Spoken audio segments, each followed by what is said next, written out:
ते लाल गुढी शेवची मिळते ना, हे गुढी शेव लाल. बघा बुंदी कशी करायला लागले. आता यात्रा आहे त्यासाठी तयारी चालू आहे. चप्पल बाहेरच काढायला बघा गोडी शेव. पुन्हा नंतर पाकात कलर टाकून हे होत. तर हे पण पाहुण्यांचंच घर आहे.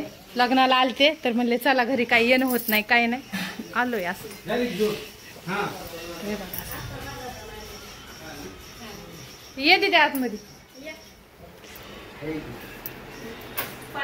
सगळे झोपले होते. चला लग्न वगैरे सगळं झालं. छान लग्न होतं. खूप जेवण पण छान होतं. मिरचीचा ठेचा, चपाती, पुरी, तिखट पुरी होती आणि वांग्याची भाजी, भात, पापडी. खूप छान जेवण होतं.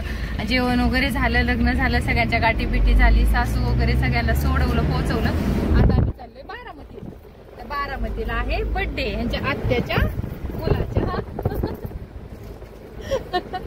आणि हिंदवी खाती वेपर्स. आणि आम्ही आता पाहुण्यांच्या घरी गेलतो. म्हणजे पाहुण्यात कोण होते आता आपण सोडवायला गेलतो त्यांना घरी. त्यांच्या साडी येत आली मग विचारतो ना सांगा ना. आणि मग तिथं ना शेव चिवडा मी तुम्हाला भेटते ते व्हिडिओ दाखवलाय बघा. घरी बनवतात. आणि आता गावाकडच्या जत्रा आहेत त्यासाठी ते शेव चिवडा तिथं चालू होतं. मग शेव चिवडा वगैरे घेतला आणि तिथं पण चहा पाणी वगैरे झालं. आता चाललं नीट आपलं बारामतीला.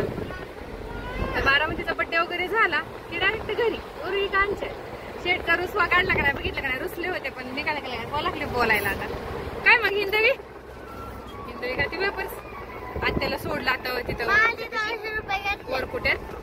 हा आजीला पैसे दिले कमी पडले होते म्हणून. कोण म्हणलं तर लग्नाला कशाला जाते.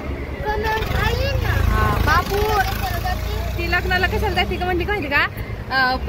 जेवण जातं का लग्नाच्या अगोदर. तर लग्नाच्या अगोदर मला कमेंट केली पप्पाने सकाळी वाचली काका बिका म्हण ना बाहुलट. तिला ना ते काका ना म्हणजे कमेंट करतात. मग तिला लय म्हणते मला काका मला लाल्या गोळ्या का म्हणतात असे. लाल्या गोळ्या घर बसायचं त्याला का नेलं आज कमेंट केली त्यांना. हा केली काका येते टिंगल करतात तुझी करू दे.